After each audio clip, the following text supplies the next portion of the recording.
हिंदुस्तान के army chief ने terror पर जीरो टॉलरेंस की बात की। इसका असर सरहद पार पाकिस्तान में नजर आया। वहां इमरजेंसी जैसे हालात बन गए। इमरान और बाजवा ने खुफिया एजेंसी आईएसआई का दौरा किया। वहां इंडिया से जुड़े सारे डेंजर के बारे में ब्रीफिंग मिली। पाकिस्तान के आईएसआई चीफ ने वजीर आजम को कितना डराया, यह हमारी स्पेशल रिपोर्ट में देखिए।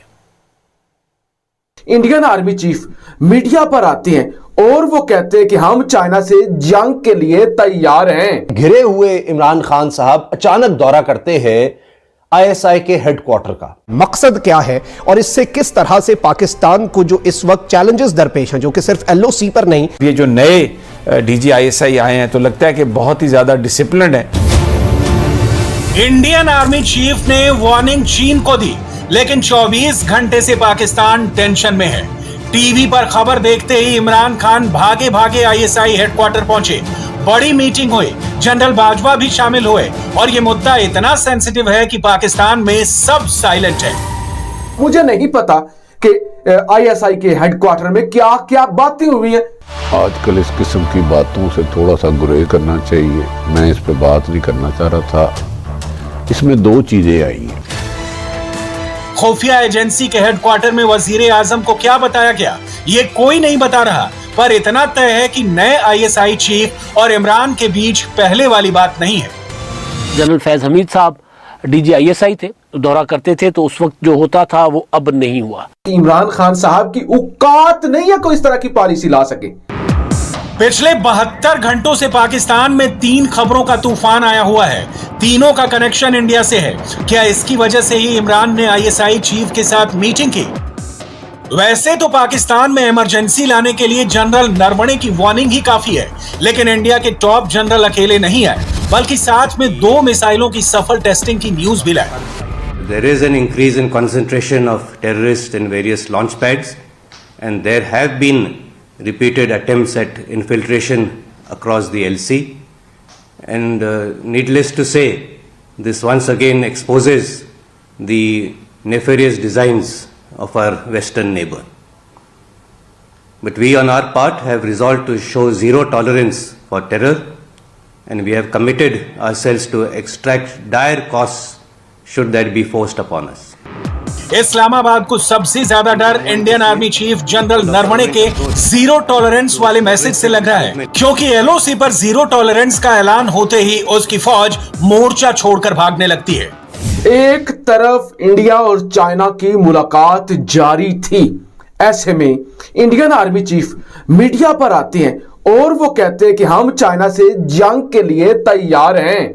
हमारी 13 लाख फौज में इतनी ताकत है कि वो चाइना को धूल चटा सके। किस तरह से पाकिस्तान का हमसाया मुल्क पिछले 5-6 साल से दिफाई मैदान के अंदर इस कदर तेज रफ्तारी से आगे बढ़ रहा है कि जिसकी मिसाल नहीं मिलती।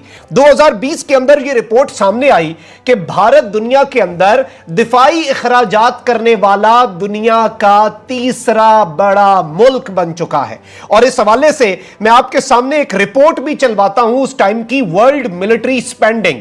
पहले नंबर पे अमेरिका, दूसरे नंबर पे चाइना, तीसरे नंबर पर इंडिया, फिर रशिया और सऊदी अरब, फ्रांस, जर्मनी, बर्तानिया, जापान थे।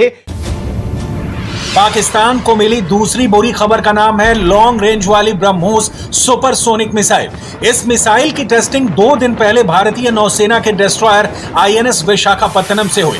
ये 400 किलोमीटर तक अटैक कर सकती है। ये ब्रह्मोस मिसाइल का नया वेरिएंट है जो किसी युद्धपोत से लॉन्च होकर समंदर में मौजूद किसी दुश्मन पर अटैक कर सकती है। पाकिस्तान के पास ऐसा कोई वेपन नहीं है, इसलिए वहां पर ब्रह्मोस की सुपरसोनिक स्पीड का खौफ चल रहा है। आवाज की रफ्तार से ये उससे भी ज्यादा तेज इंडिया ने जो ब्रह्मोस का तजुर्बा है वो कर लिया है। जाहिरी बात है पाकिस्तान ने इस वक्त तक सुपरसोनिक मिसाइल का तजुर्बा नहीं किया हुआ, और सुपरसोनिक मिसाइल के तजर्बे का मतलब यह है कि उसकी रफ्तार, दूसरा रडार को डॉज देना, और तीसरा जो उन्होंने स्टेल्थ टेक्नोलॉजी का इस्तेमाल है, वो इस हवाले से बड़ी इंपॉर्टेंट बात है। लेकिन सुपरसोनिक मिसाइल्स जो हैं उनके अंदर इंडिया जो है वो बहुत ज्यादा इंडिजिनसली और दीगर मुल्कों के साथ काम करके उन्हें डेवलप कर रहा है, और इसी तरह का मामला इस वक्त हुआ है। मिसाइलों की सफल टेस्टिंग का मतलब है कि हथियार दुश्मन का मुकाबला करने के लिए रेडी हैं। पाकिस्तान के लिए तीसरी बुरी खबर है एंटी टैंक गाइडेड मिसाइल। ये 2.5 किलोमीटर की दूरी तक मजबूत टैंकों को भी बर्बाद कर सकती है। अब इस्लामाबाद से रावलपिंडी तक इंडिया की 2 मिसाइलों की चर्चा हो रही है, यानी जमीन के साथ समंदर से भी पाकिस्तान को घेरने की तैयारी हो चुकी है। पाकिस्तान में चर्चा है कि इमरान खान को आईएसआई चीफ ने इंडिया की मिसाइलों के बारे में फुल इंफॉर्मेशन दी। ये सुपरसोनिक मिसाइल जो है ब्रह्मोस, इसका तजुर्बा किया गया है और ये डबल तजुर्बा इस वजह से है कि मुकम्मल गाइडेड है जी, और ना सिर्फ गाइडेड है, ये हॉरिजॉन्टल भी मूव कर सकता है, ये वर्टिकल भी मूव कर सकता है। ये आपने जहन में रखना है, ये दोनों शेप्स में मूव कर सकता है। वेस्ट कोस्ट के ऊपर इन्होंने C2C अटैक करने के लिए ये सुपरसोनिक मिसाइल के अंदर एनहांसमेंट्स की हैं। C2C वेरिएंट है, इसका मतलब ये है कराची और गवादर के जो साहिल हैं वहां तक उनकी वो पहुंच अपनी रखना चाहते हैं, और आवाज की रफ्तार से 3 गुना तेज अपने टारगेट को जो है वो हिट करता है। आज इंडिया के जो वजीर दिफा हैं उन्होंने कहा जी प्रिसाइजली उसने अपने टारगेट को जो है वो हिट किया है। बुधवार को इमरान खान अचानक इस्लामाबाद में आईएसआई हेडक्वार्टर पहुंचे, साथ में फौज के चीफ जनरल बाजवा भी थे। वजीर आजम के साथ उनके मिनिस्टर्स की एक टीम थी और उनको ISI chief lieutenant general Nadeem Anjum ने एक ब्रीफिंग दी। नदीम अंजुम की नियुक्ति को लेकर इमरान और बाजवा के बीच विवाद के बाद यह पहला दौरा है। मीटिंग टॉप सीक्रेट थी और इस्लामाबाद में कोई भी खुलकर इसके बारे में नहीं बता रहा। प्रेस रिलीज आया है तो नए आईएसआई के चीफ की मुलाकात हुई और उन्होंने उनकी कोशिशों को सराहा भी है। तो रूटीन की मुलाकात थी। एक तो आजकल इस किस्म की बातों से थोड़ा सा गुरेज करना चाहिए। मैं इस पे बात नहीं करना चाह रहा था। इसमें 2 चीज़ें आई हैं। एक तो पहले आई है ISPR की तरफ से, फिर वज़ीर आज़म ऑफिस की तरफ से फोर्स किया गया कि वज़ीर आज़म ऑफिस के तर्जमान के मुताबिक वज़ीर आज़म गए DGISI ने उनका इस्तकबाल किया। आर्मी चीफ, DGISI और वज़ीर आज़म इमरान खान, इनकी जी आज मुलाकात हुई है। खासतौर पे नए DGISI नदीम अंजुम साहब, उन्होंने पहली ब्रीफिंग दी है इमरान खान साहब को। अब ये ब्रीफिंग बड़ी अहम है और वक्त बड़ा अहम है। ये घिरे हुए इमरान खान साहब अचानक दौरा करते हैं ISI के हेडक्वार्टर का, और उसके बाद जो स्टेटमेंट्स आती हैं वो बड़ी अहम है। अब हेडक्वार्टर में हुआ क्या है ISI के हेडक्वार्टर में, और इस पर प्राइम मिनिस्टर हाउस से जो प्रेस रिलीज सामने आई है वो क्या है, उसमें क्या कहा जा रहा है, और इसी दौरान में मुल्क में हालात व वाकयात क्या हैं। खुफिया एजेंसी के चीफ से इमरान खान क्यों मिले, इस पर कई तरह की खबर और अफवाह सामने आई है। शुक्रवार को इमरान खान पाकिस्तान की नेशनल सिक्योरिटी पॉलिसी जारी करेंगे। इस टॉप सीक्रेट पॉलिसी में इंडिया से 100 सालों तक दुश्मनी नहीं करने की बात लिखी हुई है, लेकिन यह डॉक्यूमेंट लीक हुआ तो सियासत शुरू हो गई। कहा गया कि इमरान खान ने सरकार चलाने में ISI चीफ से हेल्प मांगी है। कि इमरान खान साहब की औकात नहीं है कोई इस तरह की पॉलिसी ला सके। रियासत पाकिस्तान ये पॉलिसी ला रही है, ये ज़हन में रख लीजिए। पॉलिसी रियासत की है, इमरान खान की पॉलिसी नहीं है।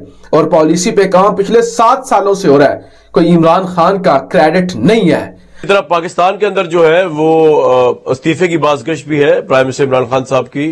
ये नहीं कि वो खुद देना चाह रहे हैं, मुतालबा किया जा रहा है ऑपोजिशन की तरफ से। कुरान का पाकिस्तान के अंदर मूजद जो है वो वजीर आजम है। ये ऐवान गवाह है कि इनको किसके फोन जाते हैं जब आपको वोटों की जरूरत पड़ती है। एक वजीर आजम, एक वजीर, एक नेशनल असेंबली का मेंबर जब ये कहता है कि मेरे पर अभी पिंडी वालों का साया है, ये बयान देने वालों को शर्म भी आनी चाहिए और हया भी आनी चाहिए। जब भी अंडर प्रेशर आते हैं तो ये बयान देते हैं, जिस तरह मैंने पंजाबी में कहते हैं कि वो किसी बच्चे को मोहल्ले में मार पड़ती हो, कहना मैं बड़े भरा बुला लेना है। कितनी बार बड़े भाई को बुलाएंगे और बड़ा भाई भी तंग आ जाएगा कि रोजाना छोटा भरा कुट खा के आंदा है।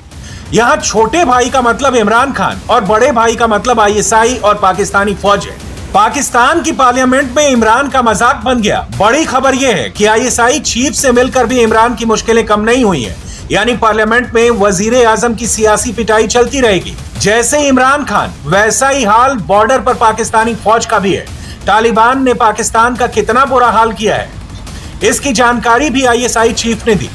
डेट आई है वो बड़ी परेशान कुन है कि कारी फसीहुद्दीन जो कि इस वक्त अफगान तालिबान के और अमारात इस्लामी के आर्मी चीफ हैं, उन्होंने पाकिस्तान को वार्निंग जारी की कि जितनी बाढ़ लगा ली है, इससे ज़्यादा अब हम नहीं लगाने देंगे। और स्टर्न वार्निंग के अल्फाज इस्तेमाल किए गए कि आखिरी वार्निंग आप इसे हमारी तरफ से समझें। और इसी के साथ स्पिन बोल्दक के ऊपर जो पाकिस्तान के साथ इनका बॉर्डर है, वहां पर इन्होंने अपने बदरी 313 कमांडोज तैनात करने शुरू कर दिए। अफगानिस्तान से जिस तरह के मुतनाज़ा, अग्रेसिव और सख्त बयानात आ रहे हैं, वो इससे पहले शायद तालिबान की जानिब से आए हूं। आज तो एक वीडियो जारी की गई है, अफगान सफीर जो पाकिस्तान के अंदर है, तालिबान के जो सफीर हैं पाकिस्तान के अंदर, वो कहते हैं कि ये इतनी छोटी बात नहीं है कि हम फैसला कर दें। हम कौन होते हैं ड्यूरेंट लाइन का फैसला करने वाले या बाढ़ लगाने का फैसला करने वाले? ये अफगान अवाम का इशू है, ये फैसला अफगान अवाम करेगी। इमरान खान के इस विजिट को लेकर कोई फोटो या वीडियो जारी नहीं किया गया। आईएसआई के नए चीफ मीडिया से दूर रहना चाहते हैं, जबकि इमरान खान टीवी और सोशल मीडिया पर प्रोपेगेंडा का कोई मौका नहीं चूकते। लेकिन इस बार वजीर आजम को सिर्फ एक प्रेस रिलीज करने का चांस दिया गया। जो सबसे अच्छी बात है मौजूदा DGISI की, आप देखें तस्वीर नहीं शाया हुई। पहले तस्वीर शाया होती थी, किसी को नुमाया किया जाता था, किसी को पीछे किया जाता था। ये एक टेक्निकल सी बात है, इससे आगे नहीं। चीज़ नहीं हुई वो ये कि कोई तस्वीर रिलीज़ नहीं हुई। माजी के बरक्स, माजी में ये होता था कि वज़ीर आज़म साहब जाते थे, वो जा रहे हैं तो वीडियो बन रही होती है, तस्वीर बन रही होती थी DGISI हेडक्वार्टर में।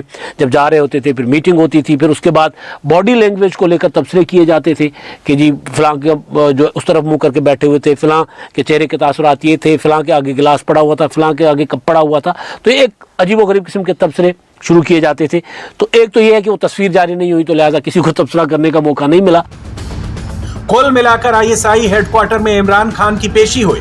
वजीर आजम ने बड़े भाई को मनाने की पूरी कोशिश की, लेकिन इस्लामाबाद में यही चर्चा है कि इमरान खान और आईएसआई चीफ के बीच ऑल इज नॉट वेल है। इंडिया टीवी हर वक्त हर जगह डाउनलोड करने के लिए सर्च करें India TV news Google play store या ऐप स्टोर पर।